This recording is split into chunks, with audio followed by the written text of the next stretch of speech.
Finally, after 3 years' work and an expenditure of $2 billion, the atomic experts were ready to test their first bomb. 8, 7, 6, 5, 4, 3, 2,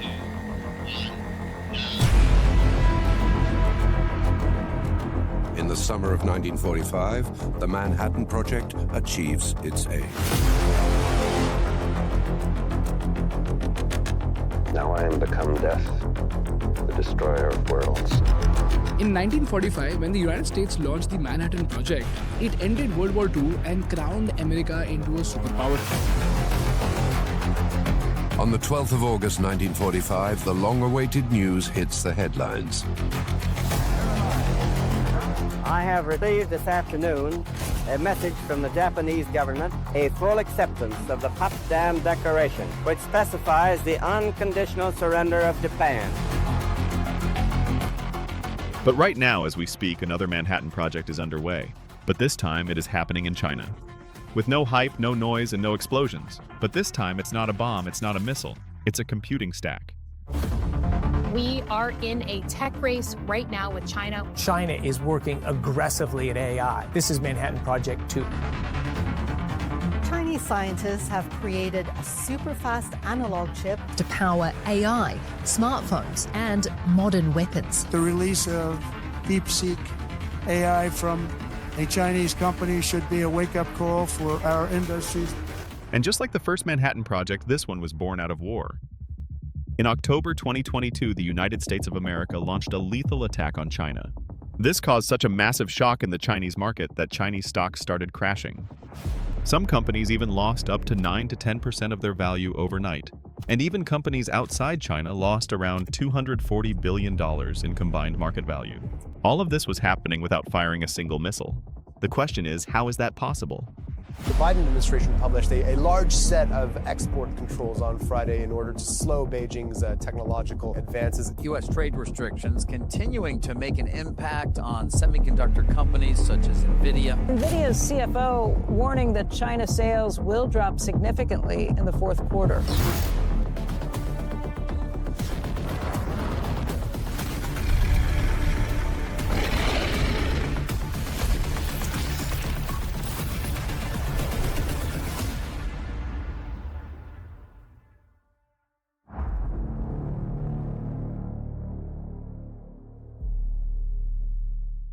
People today in this AI race countries are heavily investing in AI. In fact, even businesses are using AI to solve their problems. Which is why in this AI race as a working professional, if you don't embrace the wave, you will fall out of the race. So if you want to become a beneficiary of this AI race, you have got to learn AI so that you can achieve super efficiency at work and use AI to grow in your career.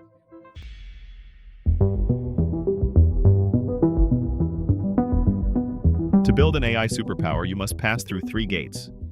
Gate 1 is the brain or EDA software. It's called Electronic Design Automation Software. As we all know, NVIDIA H100 chips have 80 billion transistors. Now you can't arrange those transistors with a pencil, so EDA is the special software. That figures out the most optimal location for every single logic gate on that tiny piece of silicon. So you cannot design an NVIDIA H100 without Electronic Design Automation Software. Now look at this, only 3 companies in the world control 70 to 75% of this global market: Synopsys, Cadence, and Mentor Graphics. All of these companies are American-controlled companies. So on the US side, the US locked these tools behind cloud licenses. This meant that US companies like Synopsys and Cadence could no longer sell or provide support for that advanced software to Chinese clients without obtaining a special license from the US government. So obviously the Chinese couldn't use EDA at all. That is how the US blocked Gate 1. Then Gate 2 is the hand. Here's where you need to understand the ASML monopoly. Once the chip is designed, you must print the chip. This requires the most complex machine in human history called the ASML lithography tool.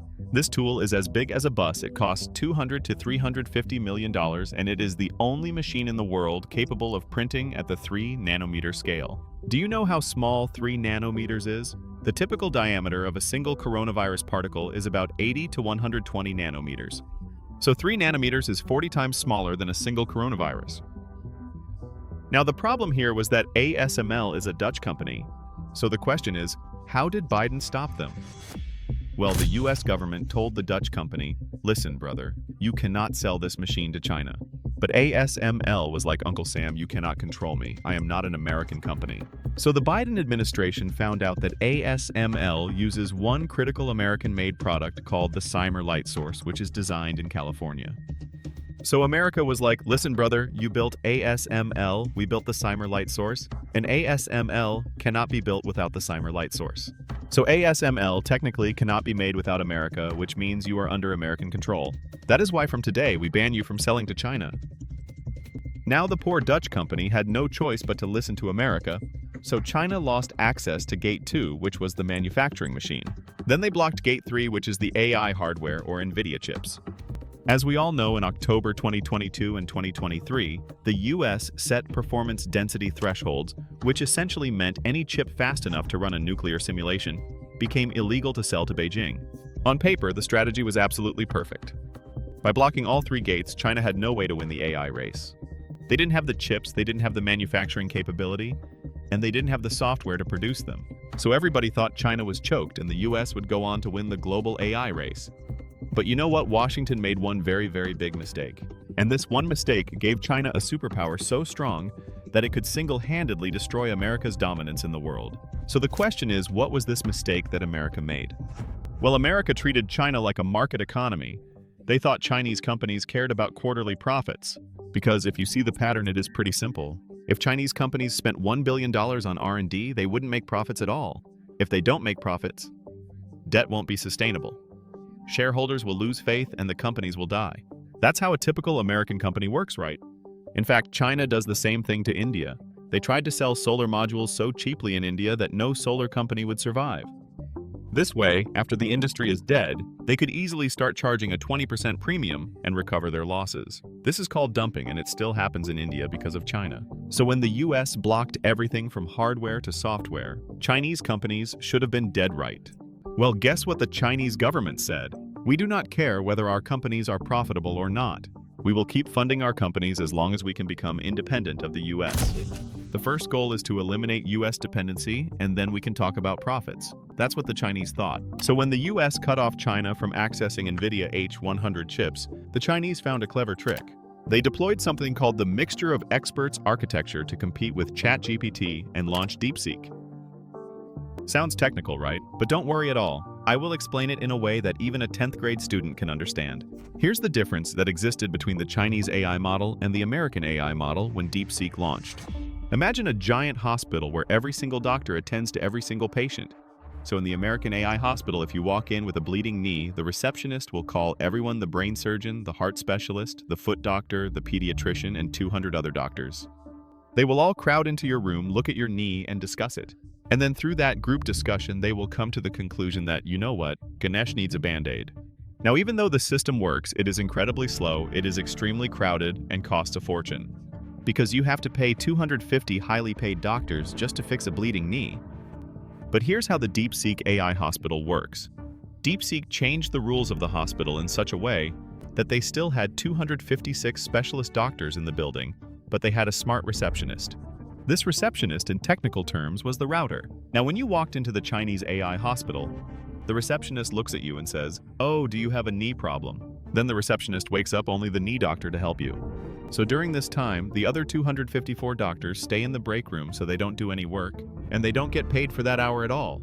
So do you realize the model is technically huge, but since only a tiny team works on your specific problem, it runs as fast as a small model. So in the Chinese model, you only pay for the 5% who actually worked, and not the 95% who slept. In simple words, the Chinese model replaced a jack-of-all-trades giant with a highly efficient team of specialists who only work when needed. Now in this, the American hospital is the ChatGPT model, and the Chinese hospital is the DeepSeek model. The doctors are the parameters, and the receptionist in the Chinese model is the router. The second strategy that the Chinese deployed is the IKEA strategy. When the US banned the cables that let chips talk to each other, DeepSeek invented multi-head latent attention. Now I know, again, this is technical, but it is actually pretty simple. If you look at how these models work, they work efficiently when the chips are continuously talking to each other. And to do this communication efficiently, they need insanely good cables. And America, as usual, banned all the cables from being exported to China. Imagine you have to move a sofa from one place to another. Earlier, the Chinese had a big door through which they could easily move the sofa. The sofa here is the data that needs to move between chips. The door is the bandwidth of the cables, and the houses are essentially chips between which the data has to move. Now, America came in and narrowed this door to make it smaller. They thought if we make the door smaller, the Chinese won't be able to move the data through these doors. So you know what the Chinese did? They simply compressed the sofa into an IKEA-style box, and then they were easily able to ship it through the door. So they basically turned the sofa or the data into a zip file and shifted the data from one chip to another. Now, after making the software efficient, they deployed their ant colony strategy. You see, the H100 chip is like a high-powered truck. It can pull heavy loads in a super efficient manner. And compared to the H100, the H20 NVIDIA chips are like scooters. They have less power and they are very, very inefficient. So let's say the job is to calculate 2,000 math problems. While one H100 can do 2,000 math problems per second with 700 watts of power consumption. Whereas if you look at the NVIDIA H2, it can only do 300 problems per second. So you would need 7 chips wired together with each chip consuming 400 watts of power. So in total, the H2 setup will consume 2,800 watts of power. So if you see the power consumption of the H2 cluster is 4 times that of the H100, as a result, cooling will also become very, very costly. So if you see, although the work is being done, the process is extremely inefficient and very, very costly. So you know what the Chinese did. The Chinese said, we don't care about power. America has the chips, but we have the Chinese government. If the chips burn 4 times more electricity, we will just make electricity 4 times cheaper. And this is where the Chinese started something called the East Data West Computing Project. Look at this, the map of China split into 2 very different worlds. To visualize this on a map, you need to understand one specific imaginary line that divides China. This is the famous Hu line. If you draw a diagonal line from the northeast tip of China down to the southwest, the east side has 43% of the land but 94% of the population. Whereas the west side has 57% of the land but only 6% of the population. Here, the average population density is 330 people per square kilometer. Whereas if you look at dense urban areas there, the density can reach 6,000 to 20,000 people per square kilometer. But if you look at the west, the average density over there is only 16 people per square kilometer, and you will see vast regions where you will find only 2 to 20 people per square kilometer. This area is so empty that you can drive for hours and see absolutely no people. As a result, land over there is virtually unused, and you can cover hundreds of thousands of acres with solar panels and wind turbines, and nobody will ever complain because nobody lives over there. So you know what? Here are the crazy things the Chinese built. Tencent dug 5 massive tunnels horizontally into a mountain and built a data center with 50,000 servers, and that too inside a bomb-proof cave system, and they plan to expand it to 300,000 servers. Now you might ask, why mountains? Are they crazy? Well, they are crazy because they thought that inside the mountain the temperature is naturally cool, so it would save them millions of dollars on air conditioning. So yeah, they practically dug a tunnel into a mountain because they wanted natural air conditioning. And you know what? It doesn't stop there. They also have something called the Gobi Desert Project. And the Gobi Desert is practically a barren, sandy, and windy region. So they installed millions of solar panels across the desert that are set to deliver 450 gigawatts of renewable power in coming years. Do you know how much 450 gigawatts is? It's more power than Germany and Brazil combined. In fact, even if you look at India during our peak summer season, we consume 250 gigawatts. So yeah, a Chinese desert produces more power than the peak demand of the entire country of India. That is how crazy this project is. And lastly, they built a commercial underwater data center. So they're sinking massive watertight cylinders full of servers to the bottom of the ocean so that the ocean water can naturally cool the servers with no fans, no AC, no dust, and no oxygen. So they're turning deserts into solar batteries, mountains into refrigerator cases, rivers into hydro generators, and the ocean floor into liquid cooling tanks. This is the reason why the Chinese were able to produce energy effortlessly, and they were able to run that insanely inefficient stack of theirs very, very easily. And look at this. The Chinese government also offered a 50% discount on electricity bills for data centers in the western provinces if they used domestic chips. So all these companies were forced to use not just NVIDIA chips, but also Huawei chips even if they were bad. This is how Huawei got healthy cash flows, which they then invested into research and development of new chips. And look at this, in 2023 alone, Huawei received over $1 billion in direct government grants. This was practically free money with absolutely zero interest, and it is recorded in their annual report as government grants. Then the Chinese also invested $47 billion into the semiconductor ecosystem to help companies make great chips. And the funny part is that the money went only to loss-making companies so that over time they could scale and generate profits. And if you compare this to the US counterparts, the US government took years to give Intel $8.5 billion in loans and grants. But the Chinese government, they gave their companies free money instantly with just one condition: delete America from your supply chain. This is how China spent all its money on building a massive energy-based cutting-edge research and development and preventing all its chip and semiconductor companies from going bankrupt. And you know what happened because of this? Because of this war, China has now built a completely independent technology ecosystem, and it is now immune to American laws. China's tech and computing sectors are booming. China caused massive waves in the AI and tech sectors by releasing DeepSeek. Instead of OpenAI, they have DeepSeek. The world's second largest economy is putting on a worthy challenge to the US and the tech world. And you also have electric car companies like BYD that are threatening to dethrone traditional car makers. They're also the world's biggest battery maker and have an overwhelming dominance in the renewable energy supply. Instead of NVIDIA H100, they use Huawei Ascend. Instead of Windows and Linux, they use Harmony OS. And instead of just relying on coal and gas, they now use renewable energy produced from the Gobi Desert. So if you see US sanctions were meant to kill these Chinese companies, but instead they acted like a vaccine. They made the Chinese sector sick for a year, but now it is immune to the American virus. And now in 2025, the US again tried selling NVIDIA chips to China, thinking that they could get China addicted to American technology. But you know what? This time the Chinese said no, no, no. We aren't letting another American virus enter our ecosystem. So now they're practically rejecting NVIDIA chips because they have their own chips. So the moral of the story is that the US thought it was putting China in a cage, but China built a new world outside the cage. And now it is about to export this tech to the world and take half the planet with it. And this insane story has three very, very important lessons for India. Lesson number 1. If you are a weak nation with no scientists and no engineers, sanctions could cripple you. But if you're a strong nation with world-class engineers and scientists, the same sanctions will act as a vaccine and give you a superpower. Number 2, when national survival is put above profits, a revolution will emerge. In this case, while America was fighting for quarterly profits in the stock price game, China is, and will keep fighting for national survival.